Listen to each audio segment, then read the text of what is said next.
Imagine कीजिए एक 60 ton का मतलब एक बेहद मैसिव कॉम्बैट व्हीकल एक सन बेक्ड रॉक हार्ड डेजर्ट में फुल स्पीड से आगे बढ़ रहा है। राइट। एकदम अनस्टॉपेबल लगता है वो उस वक्त। बिल्कुल। उसकी टॉप स्पीड और जो रोर है ना, ऐसा लगता है कोई फोर्स उसको रोक नहीं सकती। लेकिन अब फास्ट फॉरवर्ड करते हैं सिर्फ 12 घंटे।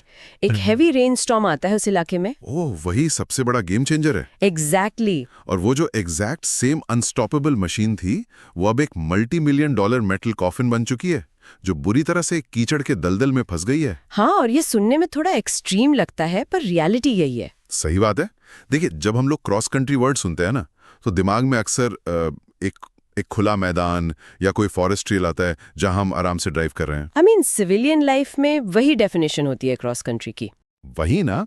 लेकिन जो फील्ड रिपोर्ट्स और डेटा हम देख रहे हैं वो बताते हैं कि जब एक्चुअली पक्की सड़कें खत्म होती हैं तो ये ट्रांजिशन एक ज्योमेट्रिक और मैथमेटिकल नाइटमेयर बन जाता है। बिल्कुल। और कॉम्बैट व्हीकल डिजाइनर्स के लिए तो ये किसी बुरे सपने जैसा ही है। तो आज की इस डीप डाइव का मिशन यही है कि हम इस चीज को डीकोड करें।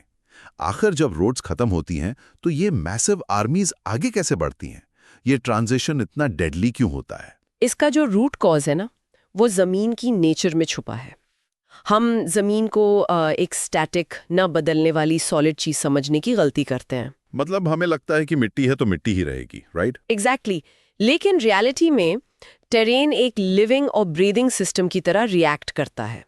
जिस हार्ड क्ले पर एक टैंक दिन में 60 किलोमीटर्स पर आवर की स्पीड से दौड़ रहा था, वही क्ले मॉइस्चर अब्जॉर्ब करके एक बॉटमलेस दलदल बन सकती है। यानी सिर्फ एक बारिश और पूरा ग्राउंड स्वॉम्प्स में कन्वर्ट हो गया। हाँ, और सिर्फ वेदर ही अकेला कल्प्रिट नहीं है इसमें। अक्सर हम भूल जाते हैं कि एक सिंगल हैवी व्हीकल का वहां से गुजरना ही उस रास्ते को प्रैक्टिकली डिस्ट्रॉय कर देता है। राइट, जिसे द कॉन्वॉय इफेक्ट भी कहते हैं। बिल्कुल वही। अगर एक के बाद एक व्हीकल्स आ रहे हैं तो जमीन वैसी तो रहेगी नहीं। तो मतलब अगर मैं एक कॉन्वॉय में चौथे या पांचवें व्हीकल में हूँ तो मेरे लिए वो टेरेन बिल्कुल अलग है जो पहले व्हीकल के लिए था। 100%। पहले व्हीकल के ट्रैक्स ने ग्राउंड की जो अपर क्रस्ट थी उसको कंप्लीटली तोड़ दिया है। ओह, तो मेरी गाड़ी के आते आते वही नॉर्मल रास्ता एक चर्न्ड अप मडी ट्रेंच बन चुका होगा। राइट, एकदम डीप ट्रेंच। और उस बदले हुए टेरेन में ना अब ह्यूमन फैक्टर एंटर करता है, जो और भी कॉम्प्लेक्स है। ह्यूमन फैक्टर मतलब ड्राइवर की स्किल की बात कर रही हैं आप? हाँ, क्योंकि एक नॉविस ड्राइवर उस चर्न्ड अप ट्रेंच में घबराकर ओवर एक्सेलरेट कर सकता है। और ज्यादा रेस देने से तो गाड़ी और डीप बरी हो जाएगी मिट्टी में। एग्जैक्टली। वहीं अगर एक हाईली स्किल्ड ड्राइवर है तो वो गाड़ी का मोमेंटम समझकर उसी सेम रास्ते से बहुत स्मूथली निकल जाएगा। ये तो बड़ी अजीब प्रॉब्लम है। इंजीनियर्स के सामने सबसे बड़ी पजल यही आती होगी कि जब जमीन हर घंटे बदल रही है और ड्राइवर की स्किल भी अलग अलग है, तो आप किसी गाड़ी को टेक्निकली मेजर कैसे करेंगे? वही तो सबसे बड़ा चैलेंज है डिजाइन प्रोसेस का। मतलब ये तो वही बात हो गई कि मैं एक स्मार्टफोन की परफॉर्मेंस टेस्ट कर रहा हूं, लेकिन हर बार बैटरी या प्रोसेसर का लोड यूजर अपनी मर्जी से बदल रहा है। सही एनालॉजी है। स्मार्टफोन्स में तो हमारे पास क्लियर बेंचमार्क्स होते हैं ना। हाँ, लाइक स्क्रीन ऑन टाइम कितना है, प्रोसेसर क्लॉक स्पीड क्या है। लेकिन कॉम्बैट व्हीकल्स के लिए जहां ग्राउंड कंडीशंस लिटरली आपके पैरों के नीचे हर सेकंड बदल रही हैं, वहां इंजीनियर ये कैसे क्लेम कर सकता है कि उसकी बनाई मशीन इस स्पेसिफिक एनवायरनमेंट के लिए बिल्कुल फिट है? तो इस केओटिक एनवायरनमेंट को एक्चुअली क्वांटिफाई करने के लिए डिजाइनर्स ने 3 मेन मेट्रिक्स डेवलप किए हैं।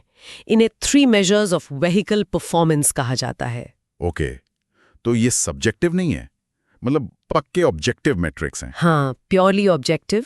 इनमें से पहला टेक्निकल मैट्रिक है स्पीड कंपैरिजन। और ध्यान रखिए, ये किसी टेस्ट ट्रैक की मैक्स स्पीड नहीं है। अच्छा, तो टॉप स्पीड चेक नहीं कर रहे हम। तो क्या है ये स्पीड कंपैरिजन? स्पीड के कंपैरिजन में वो व्हीकल किसी रफ ऑफ रोड टेरेन पर अपनी एवरेज स्पीड कितनी देर तक मेंटेन कर पाता है। Got it.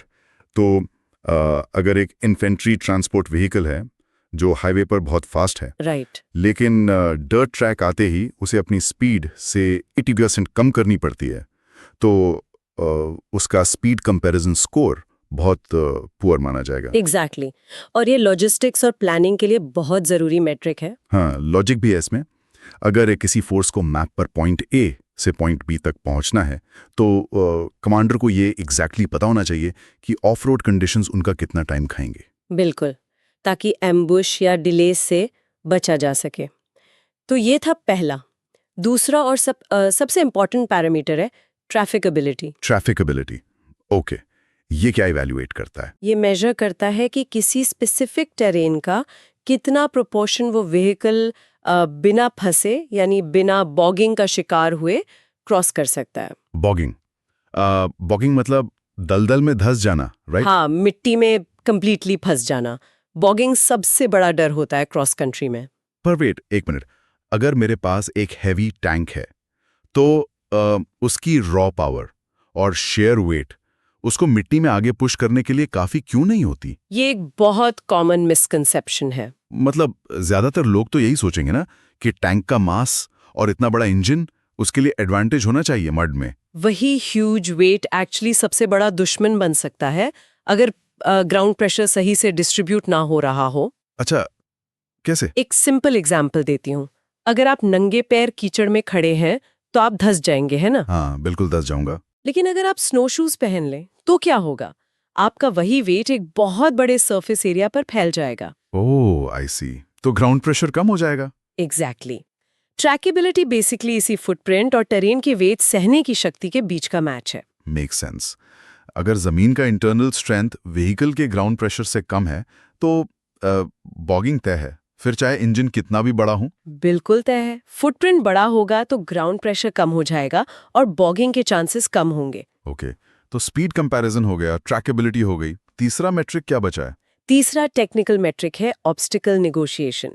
क्योंकि देखिए, क्रॉस कंट्री मूवमेंट किसी फ्लैट पूल टेबल पर तो होता नहीं है। हाँ, वही ना, वहां तो नेचुरल रुकावटें होंगी। हाँ, आपको डिचेस, ट्रेंचेस, गिरी हुई दीवारें और डीप स्ट्रीम्स क्रॉस करनी पड़ती हैं। तो ये मेट्रिक उन रुकावटों को डील करता है। यस, ये स्पेसिफिकली मेजर करता है कि टोटल इनकाउंटर किए गए फिजिकल ऑब्स्टिकल्स में से कितने % को वो व्हीकल सक्सेसफुली समाउंट या पार कर सकता और है। इसके लिए गाड़ी की क्या चीजें देखी जाती हैं? इसमें मेनली अप्रोच एंगल, डिपैचर एंगल और ग्राउंड क्लियरेंस हाइट कैलकुलेट की जाती है। ओके, तो परफॉर्मेंस को हम इन 3 लेंसेज से देखते हैं।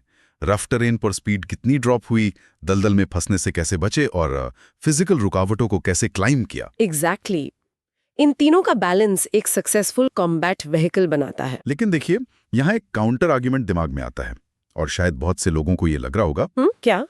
अगर मुझे इन तीनों टेस्ट्स में अपने व्हीकल को बेस्ट बनाना है तो क्या मैं सिंपल ब्रूट फोर्स का यूज नहीं कर सकता? ब्रूट फोर्स से आपका मतलब? मतलब मैं इंजन बे में एक इंसेनली पावरफुल इंजन डाल दूं जिसका power to weight ratio absolutely off the charts हो। अगर इंजन मैसिव है तो वो किसी भी ट्रेंच या मड से गाड़ी को लिटरली जोर लगाकर निकाल ही लेगा, राइट? सुनने में तो ये लॉजिक बहुत सही लगता है, लेकिन फील्ड में फिजिक्स इसके बिल्कुल खिलाफ काम कर दी है। Wait, really? एक बड़ा इंजन नुकसान कर सकता है? हाँ, रॉ पावर एक्चुअली आपको और भी जल्दी फंसा सकती है दलदल में। ऐसा क्यों? क्योंकि जब आप मडी या लूज टेरेन में ओवर पावर अप्लाई करते हैं तो व्हीकल आगे बढ़ने के बजाय जमीन में और डीपली डिग करने लगता है। इस फिनोमिनन को डिजाइनर्स अक्सर ब्लेंडर इफेक्ट कहते हैं। Blender effect? ओह, मतलब ट्रैक्स मिट्टी को काटकर वहीं एक ही जगह घूमने लगते हैं और खुद अपनी ग्रेव खोद लेते हैं। प्रिसाइसली यही होता है। देखिए, एक ट्रैक या टायर आगे बढ़ने के लिए जमीन पर बैकवर्ड डायरेक्शन में पुश करता है ना? हाँ, बेसिक फ्रिक्शन। लेकिन अगर आपके मैसिव इंजन ने इतना ज्यादा फोर्स लगा दिया जो सॉइल की शेयर स्ट्रेंथ से ज्यादा हो गया, शेयर स्ट्रेंथ मतलब? मिट्टी के पार्टिकल्स के आपस में जुड़े रहने की ताकत, हाँ, तो अगर वो फोर्स शेयर स्ट्रेंथ को क्रॉस कर गया तो मिट्टी सिंपली ब्रेक हो जाएगी, ट्रैक स्लिप करेगा, ग्राउंड की सरफेस टूटेगी और व्हीकल वहीं नीचे सिंक हो जाएगा। ओह वाओ, तो मतलब सिर्फ हॉर्स पावर से काम नहीं चलने वाला, अगर मिट्टी का साथ नहीं मिला तो हॉर्स पावर उल्टी पड़ जाएगी। एग्जैक्टली। इसलिए सिर्फ इंजन मैटर नहीं करता, आपका सस्पेंशन सिस्टम और running gear design critically important हो जाते हैं। राइट, तभी ट्रैक्स का डिजाइन इतना अजीब होता है। और इसी पूरे कॉम्प्लेक्स इंटरैक्शन को डीपली समझने के लिए एक डेडिकेटेड ब्रांच ऑफ साइंस है जिसे हम टेक्निकली टेरा मैकेनिक्स कहते हैं। टेरा मैकेनिक्स, टेरा हो गया अर्थ या सॉइल और मैकेनिक्स हो गया फोर्सेस और मोशन की स्टडी। सही पकड़ा आपने। तो बेसिकली ये इस बात की मैथमेटिकल स्टडी है कि एक हैवी मेटल ट्रैक या टायर और उसके नीचे की सॉफ्ट मिट्टी आपस में फाइट कैसे करते हैं। बिल्कुल, ये सॉइल कंप्रेशन और shear फेलियर का एक बहुत ही कॉम्प्लेक्स डांस है। ओके, तो टेरा मैकेनिक्स एक्चुअली एनालाइज क्या करता है उसमें? ये एनालाइज करता है कि जब व्हीकल का रनिंग गियर ग्राउंड को प्रेस करता है तो जमीन के अंदर जो स्ट्रेस है वो किस पैटर्न में फैलता है। मतलब फोर्स कैसे डिस्ट्रीब्यूट हो रहा है मिट्टी के अंदर? हाँ, मिट्टी कहाँ पर कंप्रेस हो रही है और किस एग्जैक्ट पॉइंट पर उसके इंटरनल बॉन्ड्स टूट जाते हैं जिससे ट्रैक को ग्रिप मिलनी बिल्कुल बंद हो जाती है। अमेजिंग। लेकिन एक चीज मुझे सच में हैरान कर रही है यहाँ पर। क्या बात? हम इंसान स्पेस में प्रोब्स लैंड करवा रहे हैं, हम आर्टिफिशियल इंटेलिजेंस से कॉम्प्लेक्स प्रोटीन्स फोल्ड कर रहे हैं, तो क्या हमने एक सिंपली टायर और मड के बीच का मैथमेटिकल इक्वेशन अभी तक कंप्लीटली सॉल्व नहीं किया है? वही तो सबसे बड़ा कैच है इस पूरी फील्ड में। स्पेस में क्या होता है, ग्रेविटी और वैक्यूम की रूल्स कांस्टेंट होते हैं। हाँ, वहाँ वेरिएबल्स फिक्स्ड। लेकिन यहाँ जमीन पर सॉइल कभी होमोजीनियस नहीं होती। उसका कॉम्पोजिशन लिटरली हर सेंटीमीटर पे अलग हो सकता है। राइट, कहीं पत्थर है, कहीं सैंड है। एग्जैक्टली। एक पैच में मॉइस्चर 20% हो सकता है और ठीक 2 फुट आगे डेंसिटी बिल्कुल अलग हो सकती है। वो तो एक फिक्स्ड फॉर्मूला काम ही नहीं करेगा।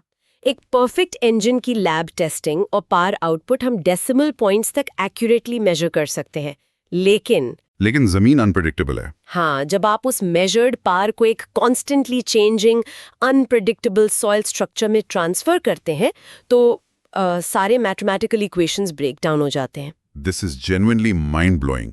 मतलब real world real time measuring की इतने ज्यादा वेरिएबल्स हैं कि आज भी इस एंटायर प्रोसेस को partially empirical data, trial and error और गेस वर्क पर रिलाई करना पड़ता है। मतलब हमारे पास जमीन पर बढ़ती हुई कीचड़ की मैथमेटिक्स का परफेक्ट फॉर्मूला आज तक नहीं है। डिजाइनर्स को एक वाइड मार्जिन ऑफ एरर हर हाल में रखना ही पड़ता होगा। बिल्कुल, उसके बिना सर्वाइवल इम्पॉसिबल है टेरेन में। ओके, तो दिन के उजाले में तो ये सारी टेरा मैकेनिक्स और फिजिकल ऑब्स्टिकल्स हम अपनी आंखों से देखकर एंटिसिपेट कर सकते हैं। हाँ, ड्राइवर मड का टेक्सचर देखकर अपनी स्पीड और अप्रोच इजीली एडजस्ट कर सकता है। लेकिन यहाँ रियलिटी एक और कर्व बॉल फेंकती है। कॉम्बैट तो शाम को सूरज ढलने पर रुकता नहीं है। नहीं, वॉर्स रात में भी कंटिन्यू रहती है। तो सूरज ढलने के बाद क्या होता है? हम पिच ब्लैक अंधेरे में एक इतने अनस्टेबल टेरेन पर इन हैवी मशीन्स को नेविगेट कैसे करते हैं, वो भी हेडलाइट्स ऑन किए बिना? ये प्योर कॉम्बैट मूवमेंट और नेविगेशन का सबसे डिफिकल्ट फेज माना जाता है। क्योंकि आपको कुछ दिख नहीं रहा और जमीन वैसे ही धोखेबाज है। राइट। अगर आपको टैक्टिकली इफेक्टिव रहना है ना, तो आपकी स्पीड और मोबिलिटी नाइट ऑपरेशंस में भी लगभग डे लाइट ऑपरेशन जैसी ही होनी चाहिए। पर हेडलाइट्स तो चला नहीं सकते। वाइट लाइट यानी आपकी नॉर्मल कन्वेंशनल हेडलाइट्स, उसे यूज करना एब्सोल्यूट सुसाइड है। हाँ, क्योंकि एक सिंपल हेडलाइट भी आपकी पोजीशन हजारों मीटर दूर दुश्मन की आर्टिलरी को इजीली रिवील कर देगी। एग्जैक्टली। तो इस प्रॉब्लम को टैकल करने के लिए टेक्नोलॉजी के पास प्राइमरीली 2 एक्सट्रीम ऑप्शंस होते हैं। पहला ऑप्शन जो हम यूज करते थे वो है इंफ्रारेड यानी IR ड्राइविंग एड्स। इन्हें हम एक्टिव सिस्टम कहते हैं। एक्टिव क्योंकि वो एसेंशियली कुछ एमिट कर रहे हैं, राइट? एक प्रोजेक्शन हो रही है लाइट की। यस, बिल्कुल। इस सिस्टम में व्हीकल पर माउंट किया गया एक ट्रांसमीटर इनविजिबल इंफ्रारेड बीम छोड़ता है। ये रोशनी नेकेड ह्यूमन आई को दिखाई नहीं देती। ओके, तो फिर ड्राइवर रास्ता कैसे देखता है? ड्राइवर एक स्पेशल रिसीवर यूज करता है, जैसे IR गॉगल्स हो गए या डैशबोर्ड पर स्क्रीन हो गई, जो इस स्पेसिफिक वेवलेंथ को डिटेक्ट करके रास्ते को हाईलाइट करता है। समझ गया। ये टेक्नोलॉजी तो डेकेड्स पुरानी है ना? हाँ, बहुत पुरानी है, काफी रगिड है और बजट फ्रेंडली भी है। लेकिन टैक्टिकली इसका एक फंडामेंटल फ्लॉ है जो इसे आज के मॉडर्न बैटलफील्ड में एक मैसिव लायबिलिटी बनाता है। वेट, मुझे समझ आ रही है। अगर मैं अंधेरे में एक ऐसी फ्लैशलाइट ऑन कर रहा हूं जो मुझे लग रहा है कि इनविजिबल है, लेकिन अगर दुश्मन के पास भी वही सेम IR सेंसर्स या गॉगल्स हुए तो उनके लिए तो मेरी गाड़ी एक जायंट ग्लोइंग बीकन बन जाएगी अंधेरे में। ये एग्जैक्ट वही प्रॉब्लम है। मतलब मैं छुपने की कोशिश कर रहा था और मैंने खुद ही अपने ऊपर एक मौत की स्पॉटलाइट डाल दी। सही बात है। एक्टिव सिस्टम्स आपको देखने की ताकत तो जरूर देते हैं, लेकिन वो आपको कंप्लीटली एक्सपोज भी कर देते हैं उस प्रोसेस में। दुश्मन का कोई भी सस्ता सा IR डिटेक्टर आपकी लोकेशन सेकंड में पिन पॉइंट कर लेगा। बिल्कुल। और सिर्फ यही एक सिंगल प्रॉब्लम नहीं है। एक ड्राइवर के पर्सपेक्टिव से इसमें एक और खतरनाक फिजिकल लिमिटेशन आती है। वो क्या? स्टेरियोस्कोपिक विजन का लॉस। स्टेरियोस्कोपिक विजन यानी डेप्थ परसेप्शन। हाँ, हमारी दोनों आंखें थोड़े अलग एंगल से देखती हैं ना, जिसकी वजह से हमारा ब्रेन ये कैलकुलेट कर पाता है कि कोई चीज़ कितनी दूर है। राइट, या फिर कोई गड्ढा कितना गहरा है। अब इमेजिन कीजिए, आप सिर्फ एक सिंगल सेंसर लेंस के थ्रू एक फ्लैट 2D स्क्रीन पर बाहर का रास्ता देख रहे हैं। ओह, तो वो फ्लैट 2D इमेज डेप्थ की सारी इंफॉर्मेशन हटा देगी। एग्जैक्टली एक हैवी कॉन्ट्रास्ट IR इमेज में एक जमीन पर पड़ी हुई हल्की सी परछाई यानी शैडो और 8 फुट गहरा ट्रेंच, दोनों बिल्कुल एक जैसे ब्लैक स्पॉट्स दिख सकते हैं स्क्रीन पर। बाप रे। अब टेरा मैकेनिक्स को याद कीजिए जो हमने भी डिस्कस किया। वही ना। एक तो ऑलरेडी अनप्रेडिक्टेबल टेरेन है जहां जमीन कभी भी धंस सकती है, ऊपर से अगर ड्राइवर डेप्थ ही मिसजज कर ले तो वो अपनी फुल स्पीड में व्हीकल को किसी डीप डिच में डायरेक्ट फ्लिप कर सकता है। That sounds absolutely terrifying. आप एसेंशियली एक मैसिव 60 टन मशीन को एक वीडियो गेम स्क्रीन जिसके ग्राफिक्स बहुत खराब है उसके सहारे ड्राइव कर रहे हैं। हाँ, और ऊपर से आपका दुश्मन आपको साफ देख रहा है उस IR बीम की वजह से। तो इसका ऑल्टरनेटिव क्या है? अगर एक्टिव सिस्टम आपको ऐसे एक्सपोज कर रहा है और इमेज भी फ्लैट दिख रही है तो ऑब्वियसली हमें कुछ ऐसा चाहिए जो लाइट का एमिशन ही ना करे। वही आते हैं पैसिव ड्राइविंग एड्स। ये दूसरा ऑप्शन है। पैसिव, इसमें क्या यूज होता है? इस कैटेगरी में लो लाइट लेवल टेलीविजन, जिसे हम LLTV कहते हैं, और एडवांस्ड इमेज इंटेंसिफिकेशन टेक्नोलॉजीज आती हैं। और इन्हें पैसिव इसलिए कहा जाता है क्योंकि ये गाड़ी से बाहर कुछ लाइट एमिट नहीं करते। एग्जैक्टली ये गाड़ी से एक सिंगल फोटोन भी बाहर एमिट नहीं करते। तो वेट, विदाउट अ बीम ये अंधेरे को लाइट अप कैसे करते हैं? क्या ये हीट सिग्नेचर्स कैच करते हैं थर्मल कैमरास की तरह? नहीं, थर्मल इमेजिंग एक अलग कॉन्सेप्ट है। इमेज इंटेंसिफिकेशन लिटरली नेचर की बची हुई रोशनी को यूज करता है। बची हुई रोशनी रात में? हाँ, रात के टाइम भी एनवायरनमेंट में हमेशा हल्की सी एम्बियंट स्टारलाइट, मूनलाइट या एटमॉस्फेयर का अपना एक ग्लो होता है जो हमारी आंखों को बिल्कुल डिटेक्ट नहीं होता। राइट। ये पैसिव सेंसर्स इस मैक्रोस्कोपिक एम्बियंट लाइट को अपने लेंस के थ्रू कैप्चर करते हैं। ओके, कैप्चर कर लिया। फिर एक फोटो मल्टीप्लाई ट्यूब के जरिए उन फोटॉन्स को इलेक्ट्रॉन्स में कन्वर्ट करते हैं और इलेक्ट्रॉनिक लेवल पर थाउजेंड्स ऑफ टाइम्स एम्पलीफाई कर देते हैं। ओह, मतलब उन पार्टिकल्स की ताकत हजारों गुना बढ़ा दी। यस, और फिर उस इंटेंसिफाइड इमेज को एक फॉस्फर स्क्रीन पर डिस्प्ले करते हैं ड्राइवर के लिए। ओके, इसको एक विविड सिनेरियो से विजुलाइज करते हैं ताकि डिफरेंस क्लियर हो। 2 एनिमी लाइंस के बीच में एक मडी कीचड़ से भरी वैली है जिसे रात के घने अंधेरे में क्रॉस करना है। ठीक है, एक क्लासिक टैक्टिकल प्रॉब्लम। हाँ, 2 व्हीकल्स अज्यूम करते हैं, टैंक अल्फा जो पुराना एक्टिव IR यूज कर रहा है और टैंक बीटा जो ये नया पैसिव इमेज इंटेंसिफिकेशन यूज कर रहा है। अच्छा कंपैरिजन है, देखते हैं क्या होता है। तो टैंक अल्फा का ड्राइवर अपनी स्क्रीन पर खुद को सेफली आगे बढ़ता हुआ देख रहा है, लेकिन वैली के ठीक ऊपर दुश्मन का एक सर्वेलियंस ड्रोन उड़ रहा है जिसमें इंफ्रारेड कैमरा लगा है। और उस ड्रोन की स्क्रीन पर टैंक अल्फा कैसा दिखेगा? ऐसा लग रहा होगा जैसे घुप अंधेरे में कोई हाई बीम टॉर्च लेकर घूम रहा हो। वो इमीडिएटली टारगेट लॉक हो जाएगा। और डेप्थ परसेप्शन ना होने की वजह से शायद ड्रोन स्ट्राइक से पहले ही वो किसी अंधी खाई में गिर जाए। बिल्कुल। वहीं दूसरी तरफ है अपना टैंक बीटा, वो लिटरली कोई लाइट बाहर नहीं फेंक रहा। Zero emissions. उसकी इलेक्ट्रॉनिक स्क्रीन आसमान के तारों से मिलने वाली फेंटेस्ट लाइट को एम्पलीफाई कर रही है।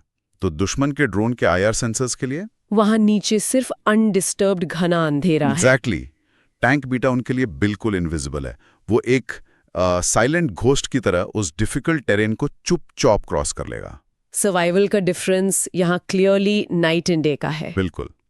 और उस डिफरेंस का एक डायरेक्ट इम्पैक्ट कैजुअलिटी और मिशन सक्सेस पर पड़ता है। और एक और फायदा है, इमेज इंटेंसिफिकेशन डिवाइसेस में आजकल एडवांस्ड बाइनोक्यूलर मॉडल्स भी आते हैं जो स्टेरियोस्कोपिक विजन को काफी हद तक प्रिजर्व करते हैं, जिसे ड्राइवर एग्जैक्टली डेप्थ जज कर पाता है कि गड्ढा कितना गहरा है। हाँ, लेकिन ऑफ कोर्स इस टैक्टिकल सुपीरियरिटी के साथ एक इकोनॉमिक रियलिटी भी जुड़ी हुई है। कॉस्ट है ना। पैसिव सिस्टम्स ऑब्वियसली महंगे होंगे, बहुत महंगे। मैन्युफैक्चर करने में हाईली कॉम्प्लेक्स और एस्ट्रोनॉमिकली एक्सपेंसिव होते हैं ये, क्योंकि उनकी लेंसेज और उन ट्यूब्स को एक्सट्रीम प्रिसिजन चाहिए होगी। राइट।